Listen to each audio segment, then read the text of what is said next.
दोस्तों, हमारे चैनल पर विभिन्न बोर्ड और प्रतियोगी परीक्षाओं की तैयारी कराने के साथ साथ शिक्षक और शिक्षा विभाग से संबंधित हर प्रमुख अपडेट आप तक पहुंचाए जाते हैं। इसीलिए हमारे चैनल पर अगर आप नए हैं तो इसे ज़रूर सब्सक्राइब करें ताकि इस तरह का अपडेट आपको सबसे पहले मिल सके।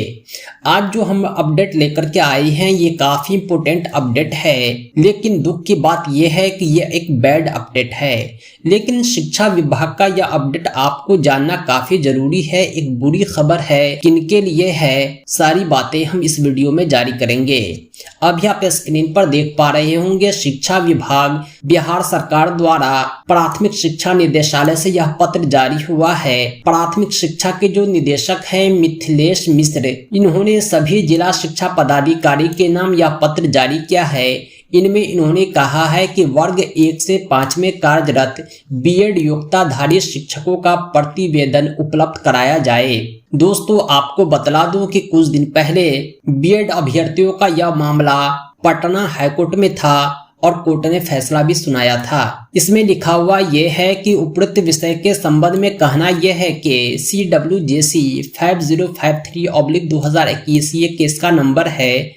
केस करने वाले का नाम ललन कुमार यादव बनाम बिहार सरकार में माननीय उच्च न्यायालय पटना द्वारा दिनांक 6/12/2023 को पारित आदेश के आलोक में वर्ग 1 से 5 में कार्यरत बीएड योग्यताधारी शिक्षकों की संख्या से संबंधित प्रतिवेदन की आवश्यकता है।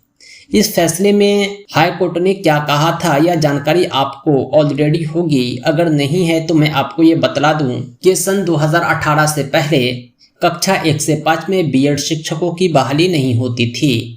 2018 में हाईकोर्ट ने ही आदेश दिया था कक्षा 1 से 5 में बीएड शिक्षकों की बहाली की जाए। इसे चुनौती देने के लिए सुप्रीम कोर्ट ने कक्षा 1 से 5 में बीएड शिक्षकों को अवैध करार दिया और उसी के आलोक में पटना हाईकोर्ट ने फिर विपरीत फैसला सुना दिया। अब आगे क्या होगा ये बिहार सरकार को तय करना है और ऐसा लग रहा है कि बिहार सरकार कुछ एक्शन में है। इसमें इन्होंने 24 घंटे का समय दिया है। 24 घंटे के अंदर अचूक रूप से जितने भी बीएड योग्यताधारी कक्षा 1 से 5 में कार्यरत शिक्षक हैं इसकी सूचना शिक्षा विभाग को देनी है। सभी जिला शिक्षा पदाधिकारी ईमेल के माध्यम से शिक्षा विभाग को सूचित करेंगे। एक प्रपत्र भी जारी किया है, आइए मैं आपको दिखलाता हूँ। इसी फॉर्मेट में जिला शिक्षा पदाधिकारी भेजेंगे। यहाँ पर जिले का नाम लिखेंगे, अपने अपने जिले का नाम, और अलग अलग प्रकार के शिक्षकों की संख्या मांगी गई है। यानी 1/7/2006 को पंचायत प्रखंड शिक्षक के रूप में समायोजित एवं कार्यरत बीएड योग्यताधारी शिक्षकों की संख्या। कहने का मतलब यह है कि ये शिक्षा मित्र शिक्षक अगर बीएड की डिग्री रखते हैं, 1 से 5 में पढ़ाते हैं, तो इनकी संख्या भी मांगी गई है। स्थानीय निकाय द्वारा वर्ष 2006 से 7 में नियोजित एवं कार्यरत बीएड योग्यताधारी शिक्षकों की संख्या भी मांगी गई है। इसके अलावा वर्ष 8-10 में कार्यरत नियोजित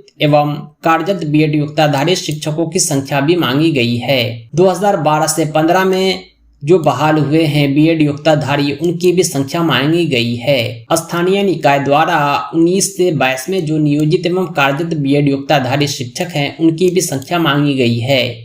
वर्तमान में बीपीएससी के माध्यम से जिन शिक्षकों की बहाली हुई है अगर उनमें कोई बीएड योग्यता रखते हैं तो उनकी भी संख्या मांगी गई है। और अंत में कुल कितने बीएड योग्यताधारी 1 to 5 में कार्यरत शिक्षक हैं उनकी संख्या मांगी गई है। ये जो संख्या मांगी गई है 1 to 5 में कार्यरत बीएड शिक्षकों के लिए एक बुरा संकेत है, लेकिन अभी भी इनके लिए एक रास्ता खुला हुआ है, वो है सुप्रीम कोर्ट का। सुप्रीम कोर्ट में मामला गया है, बिहार सरकार खुद पहुंची है और बीएड कैंडिडेट भी पिटिशनर बने हैं। उम्मीद है कि इनके पक्ष में फैसला आएगा क्योंकि एक लॉन्ग टाइम से ये सेवा दे रहे हैं। दोस्तों, ये छोटा सा अपडेट काफी इम्पोर्टेंट है, आप इसे अपने साथियों में साझा करें और अपनी प्रतिक्रिया इस वीडियो के कमेंट बॉक्स में दें। साथ ही साथ बोर्ड और प्रतियोगी परीक्षाओं की तैयारी के लिए संपर्क करें 7631314948 पर। Thanks for watching.